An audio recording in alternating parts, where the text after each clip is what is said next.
Good morning, students. Let us talk about dramatic irony in Macbeth. First of all, let us discuss the meaning of dramatic irony. Dramatic irony consists in the contrast between the two aspects of the same remark or situation. A remark made by a character in a play may have one meaning for him and another meaning for some of the other characters, and thirdly, for the audience. Or it may have one meaning for the speaker and some other meaning for the characters and yet another meaning for the audience. And in this manner, a situation in a play may have a double significance in the sense that a disaster or calamity may be foreseen by the audience, whereas the characters concerned who are there on the stage are ignorant of it. The play Macbeth contains many examples of the use of this literary device. In a tragedy like Macbeth, the use of this device serves to deepen the tragic effect or the tragic atmosphere in the play. There are a number of remarks made by Duncan which serve as good example of the use of dramatic irony. For example, when Duncan, on hearing accounts of Macbeth's brave fighting in the battlefield, says, "O valiant cousin, worthy gentleman," his praise of Macbeth becomes ironical in the light of what Macbeth does afterwards. Duncan is here ignorant of what is going on in the mind of Macbeth. He has no pre knowledge of what is going on or what way the events are coming to him. We, the audience, have also at this point in the story no knowledge of the treacherous thoughts that are arising in the mind of Macbeth, but we soon learn those thoughts. And that is why we say that Duncan's praise of Macbeth becomes ironical in the light of later events. Uh, Duncan's words, when he afterwards speaks of the original Thane of Cawdor, are also an example of dramatic irony. Referring to the original incumbent, Duncan says, "He was a gentleman on whom I built an absolute trust." These words are ironical because at this very moment, Macbeth returns from the battlefield, and these words are fully applicable to Macbeth also. And Duncan is not aware of that. When Macbeth enters, Duncan says, "O worthiest cousin," and goes on to express his gratitude to Macbeth for Macbeth's services. There is dramatic irony in all this, just as there is dramatic irony in Duncan's paying yet another tribute to Macbeth when Macbeth has left. Duncan says, he is full so valiant, and in his commendation I am fed. It is a banquet to me. And Duncan here adds that Macbeth is a peerless kinsman. Duncan does not realize that the very man whom he is praising so much and so emotionally will murder him. But now we, the audience or the readers, know the treacherous thoughts of the assassination of Duncan, which have already arisen in the mind of Macbeth.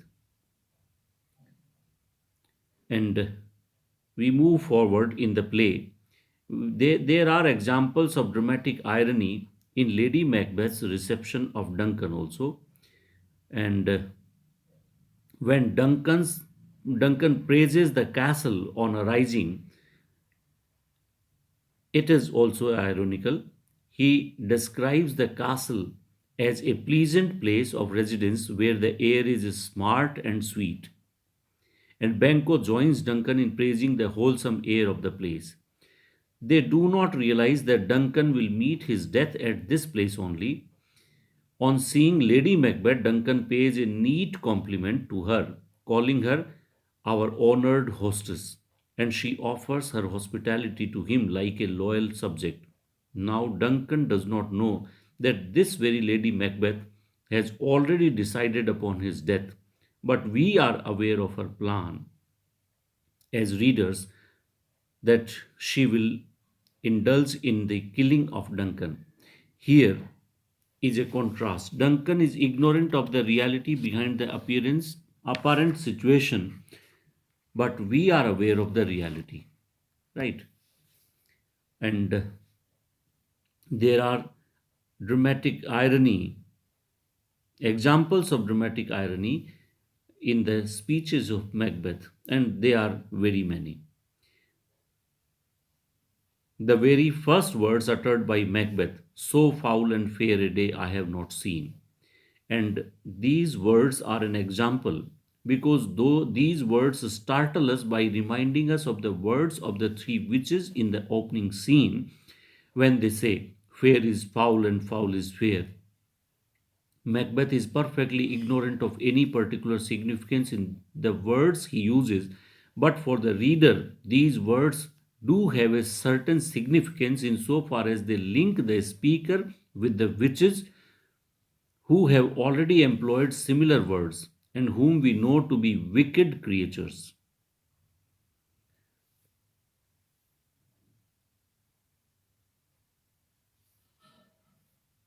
After the murder of Duncan, when Macbeth says to Dolan Bale, his son, that the spring of the head, the fountain of your blood is stopped, there is dramatic irony in this remark. Donald Bain is ignorant of the fact that the speaker of these words is himself the murderer of Duncan, while Macbeth and we are fully aware of it. Thus, here again, the contrast between Donald Bain's ignorance and our awareness deepens the horror of the situation. There is dramatic irony in the much longer speech which Macbeth makes in reply to a question by Macduff on this occasion. Explaining why he killed the two guards, Macbeth pretends to have acted in this manner out of his great love and loyalty towards the murdered king. Here lay Duncan, his silver skin laced with golden blood.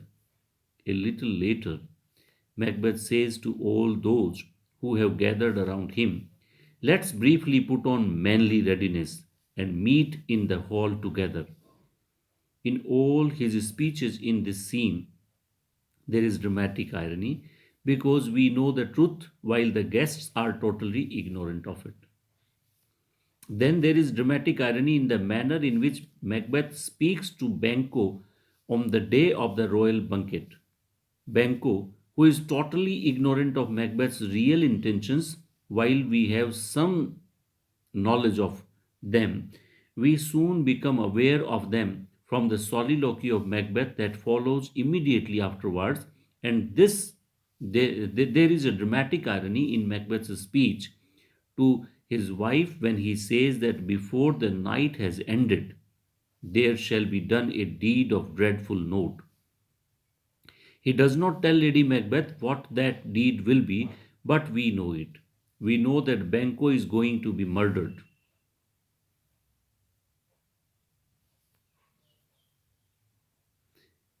Uh, we can also find some dramatic irony in the remarks made by Lady Macbeth.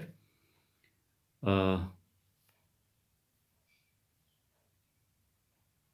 when Macbeth is feeling distressed after murdering Duncan, Lady Macbeth tries to soothe him by saying, these deeds must not be thought after these ways, so it will make us mad. Lady Macbeth does not realize the significance of what she says at this moment because afterwards these words really drive her and her husband mad. In the same scene, she scolds her husband for thinking so brain sickly of things. She does not realize that later she herself will become brain sick on account of the deed that has been done. She calls her husband infirm of purpose now, without realizing that afterwards she herself will have a nervous breakdown.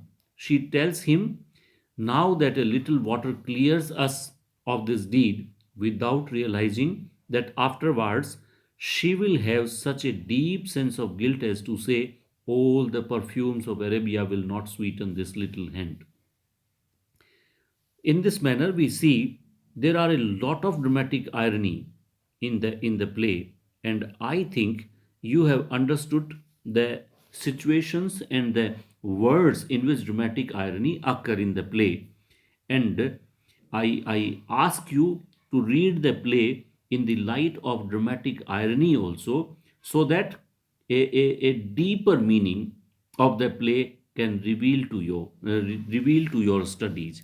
Thank you very much.